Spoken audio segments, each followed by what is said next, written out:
every FNAF location looks like a normal family restaurant. Some of them even were for a little while. But underneath the birthday parties and the animatronic wave and smile routines is one of the most consistently horrifying corporate legacies in fiction. And it all starts with a single diner in Utah. Today we're breaking down every location in the franchise, from the very first to the ones that probably shouldn't exist, starting with where it all went wrong. Fredbear's Family Diner. Picture the pitch. 2 friendly animatronic mascots, affordable prices, a place for kids to eat pizza and have a good time. Completely harmless. Sounds like a lovely afternoon. Turns out no. Those mascot suits weren't just costumes. They were spring-lock suits, meaning the internal locking mechanism held the animatronic mechanics together while a human performer wore them. You just had to make sure it stayed locked, because if it didn't, the springs would snap inward and crush whatever was inside, which is, you know, not ideal for a children's restaurant. The bite of 1983 happened here. A child died, but Fazbear Entertainment didn't scrap the spring lock design, they kept it. That same mechanism becomes a recurring feature across the entire franchise. It's how William Afton seals his victims, and eventually, how he dies. The original sin of Fredbear's didn't stay buried. It traveled forward through every location that came after it. Which brings us to what opened the same year the diner closed. Freddy Fazbear's Pizza, 1983. So Fredbear's Family Diner closes under a cloud of missing children and general horror, and Fazbear Entertainment's response is to open a brand new location in the same town just months later.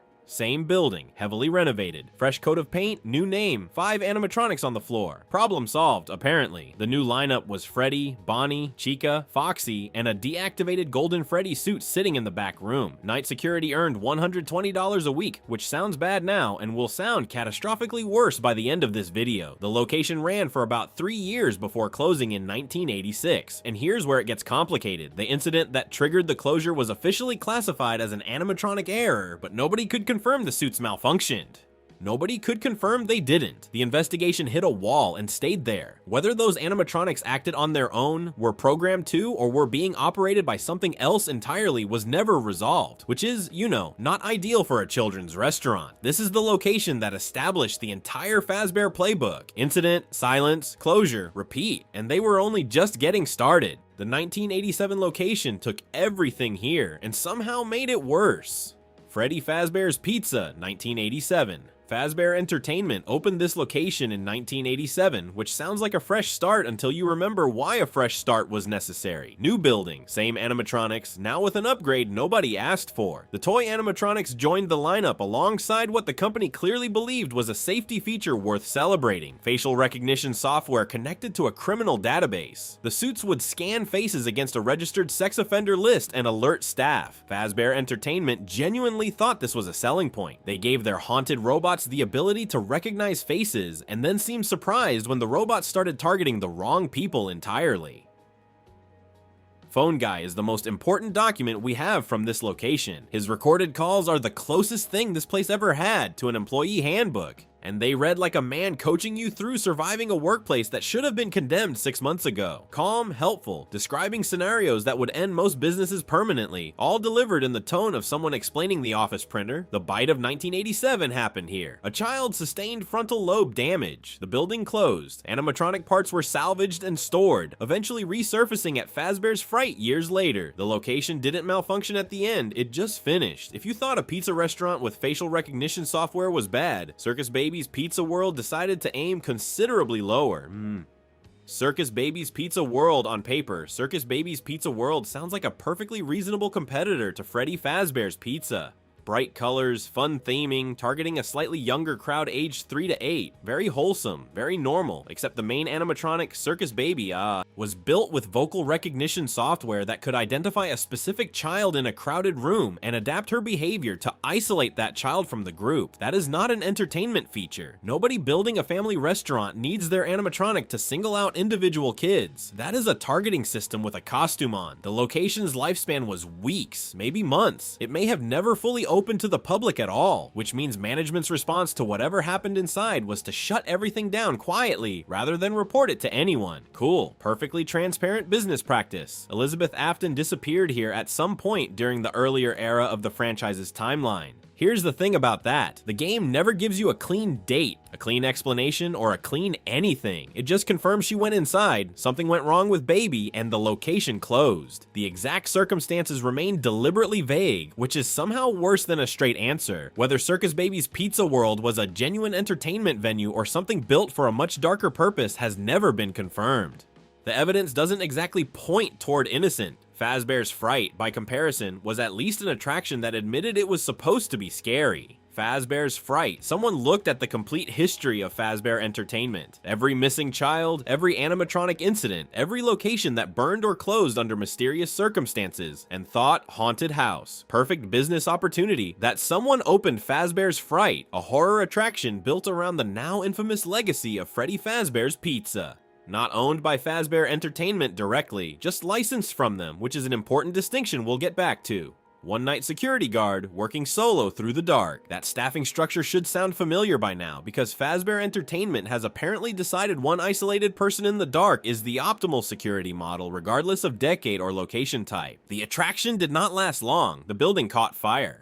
The cause was officially ruled accidental. There was, notably, an active investigation running alongside that conclusion. What exactly sparked the blaze and whether anything inside the building contributed to it never got a clean public answer. The file just kind of stopped, but here's the part that should have produced some kind of response, and somehow did not. The attraction had been built using salvaged animatronic parts sourced from old Fazbear locations. Parts that, according to the security logs left behind, were behaving in ways salvaged. Powered down equipment has no business behaving, moving, activating. The one guard on shift documented it. Nobody external seemed particularly interested in following up. The cover-up infrastructure around Fazbear Entertainment wasn't scrambling by this point. It was running smoothly, and if you think a haunted attraction with spontaneously moving animatronics is unsettling, Circus Baby's entertainment and rental was doing something significantly worse. Underground, years earlier. Circus Baby's entertainment and rental. Most businesses that cut corners on safety are negligent. Circus Baby's entertainment and rental was something else entirely. On the surface, it was a commercial animatronic rental service. Private events, parties, corporate functions, the kind of thing that sounds completely unremarkable, but the actual facility wasn't a warehouse unit off a business park. It was an underground complex built beneath a surface-level facade with construction and soundproofing specifically engineered to prevent anyone outside from detecting what was happening inside. That's not an oversight. That's architecture with intent. The facility housed at least 7 animatronics, including Circus Baby, Ballora, and Anard, all operating in a subsurface environment with no natural light, no emergency exit signage, and documented child presence during overnight operations. The night security protocol dropped a single guard into this underground space with limited visibility and zero communication to anyone above ground, which is, you know, not ideal. But it also makes perfect sense if the building's design was never about protecting employees in the first place. Compare this to Fazbear's Fright. The haunted house was reckless, cutting every corner because nobody cared enough to enforce anything. Circus Baby's was different. The violations here weren't lazy. They were load-bearing. The soundproofing, the concealment, the sealed layout, it all served the same function, making sure nobody outside knew what was inside. The facility was permanently sealed following the scooping room incident. Staff records were redacted. The surface business quietly dissolved. The actual operator was never publicly identified. Every building tells you something about what it was built for. This one tells you everything. The next location didn't hide underground. It put its name on a sign, opened its doors, and somehow managed to be just as bad. Freddy Fazbear's Pizza Place. A brand new Freddy Fazbear's Pizza opens in a repurposed storefront under new management, promising a nostalgic return to the glory days of the franchise. And to make sure the night security guard felt truly valued, they were offered $50 a night. $50 for a building staffed by one person, filled with salvaged animatronics from locations with documented body counts. The 1987 location was paying around $100 for the entire week, so the franchise has never been generous with its night shift. But $50 to babysit haunted machinery pulled from crime scenes still raises questions about whoever signed off on the compensation package, which is, you know, not ideal, given that you might need to leave quickly. And then the owner blew it up, not an accident, not a cover-up, a deliberate, premeditated decision to detonate the building with every animatronic still inside. The person who made that call understood on some level what was trapped in those machines, and decided that destruction was the only answer. Whether that makes it the most merciful act in the entire franchise, or just the most desperate one is genuinely hard to say, but it is the only time in FNAF history that someone chose to end it rather than profit from it or run from it or pretend it wasn't happening. That counts for something. If you think that level of scale is impressive though, wait until you see what the franchise built when they had actual money behind them. The Mega Pizzaplex makes everything before it looked like a lemonade stand. Freddy Fazbear's Mega Pizzaplex Fazbear Entertainment looked at decades of missing children, burned down buildings, haunted animatronic corpses, and a body count that would make a true crime podcaster weep, and decided the lesson was that they hadn't built big enough. The Mega Pizzaplex is the largest, most technologically advanced Fazbear facility ever constructed. Multiple floors of retail, entertainment, and dining wrapped around a central atrium, packed with security cameras, staff stations, and more animatronic performers than any previous location had ever attempted. A monument to the idea that if you just spend enough money, none of the previous stuff counts. Gregory, the kid at the center of security breach, is there overnight, alone, which tells you everything you need to know about how seriously Fazbear Entertainment took basic security planning. Here's where it gets genuinely interesting though. Previous locations had dangerous animatronics, individual ones. Unpredictable, sure, but isolated. The Mega Pizzaplex introduced the Glamrock animatronics, bigger and more sophisticated than anything before them, actively hunting a child through a building specifically designed to be impossible to navigate quickly. Glamrock Chica, Montgomery Gator, Roxanne Wolf, and the DJ herself, Vanny, all operating in the same space on the same night. Less of a restaurant and more of a very expensive maze that wanted you dead. Zero published safety protocols for any of this. They just built it, flipped the switch, and handed a child a map he couldn't read in the dark. The Pizzaplex ended up abandoned, then locked down entirely by the time Ruin picks up the story. And what got left behind is somehow worse than the building that was open. The Ruined Pizzaplex. Every location in this video has been dangerous, but dangerous in ways you can categorize.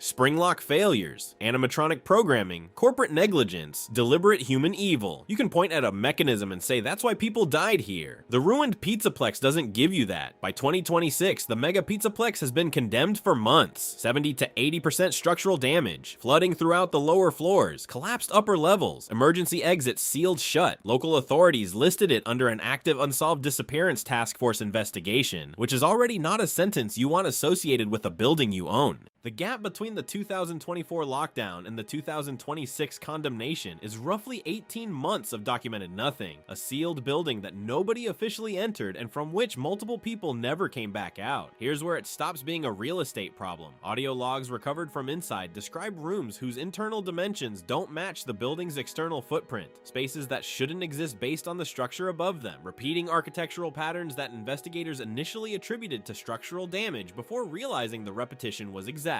Perfect, deliberate. That's not a building falling apart. That's something else entirely. The mimic is present inside specific zones.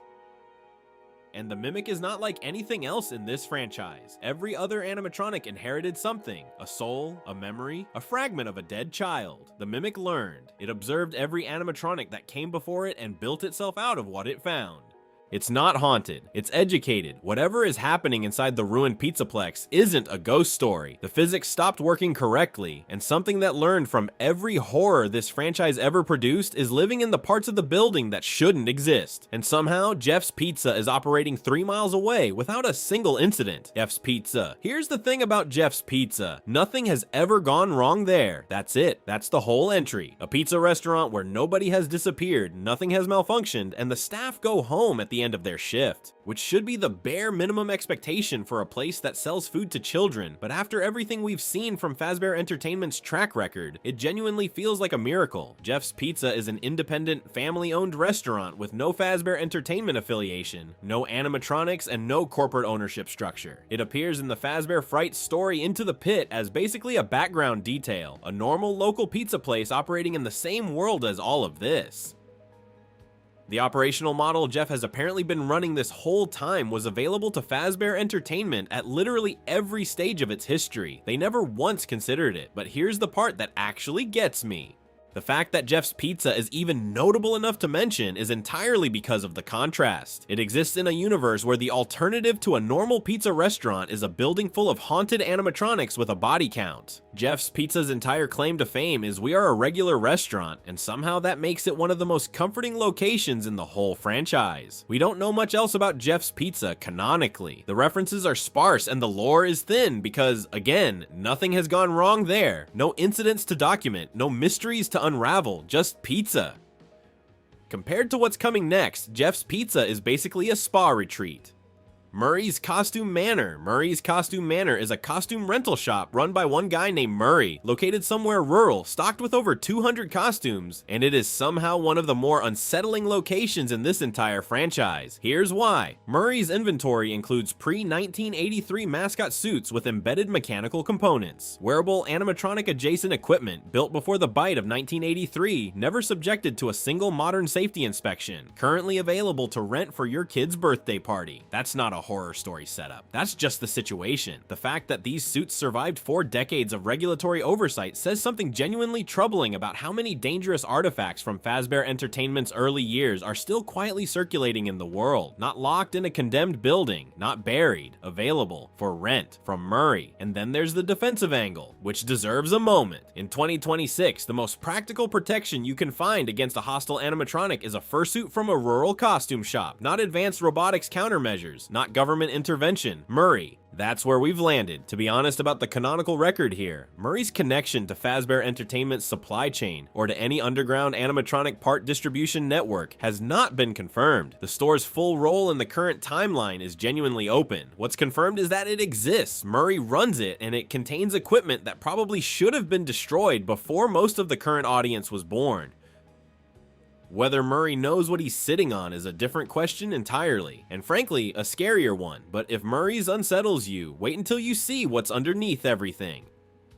The Pit. Nobody knows what's at the bottom. That's not a dramatic opener. That's just the current state of documented knowledge as of April 2026. The Pit is a subterranean excavation site somewhere beneath or adjacent to the Mega Pizzaplex structure, and the honest answer to most questions about it is that the investigation is still ongoing. Here's what has been confirmed. The internal architecture suggests deliberate construction. This wasn't a natural cave system or a forgotten utility tunnel. Something or someone built this. And the leading theory is that Fazbear Entertainment, or whatever company existed before Fazbear Entertainment, did it deliberately beneath a publicly visible facility while families were eating pizza directly above it. But here's the detail that reframes everything. The pit contains biological material and animatronic remains at multiple stratified depth levels. Not a single disposal event. Multiple eras, multiple deposits, layered across decades like geological strata, except instead of sediment, it's the compacted history of every location in this video. Think about that for a second. Every missing child, every shuttered restaurant, every fire and explosion and cover-up and quiet corporate restructuring. Every location across 50 years of documented Fazbear history potentially contributed something to what's buried down there. The pit isn't a separate anomaly sitting outside the franchise timeline. It might be the endpoint the entire timeline was always pointing toward. And then there's the geometry problem. The internal structure of the pit exhibits the same non-Euclidean spatial properties documented inside the Ruined Pizzaplex. Repeating patterns, spaces that exceed the dimensional constraints of the surrounding structure, architectural features that serve no identifiable construction purpose, the same impossible physics found in 2 locations connected by proximity and nothing else that anyone can currently explain, which either means these are 2 separate anomalies that happen to share identical properties by coincidence, or they're the same phenomenon, a surface layer and a depth, one visible, one buried, one already condemned, one still being excavated. As of April 2026, the canonical details are minimal. What exists comes from data mining, supplementary materials, and content that was still in development at the time of documentation. The pit is the current outer edge of FNAF's verified lore, the point where the established timeline ends and active investigation begins. Nobody has reached the bottom. Nobody knows what's there. If you enjoyed this video and want to see more, click the video on the screen now.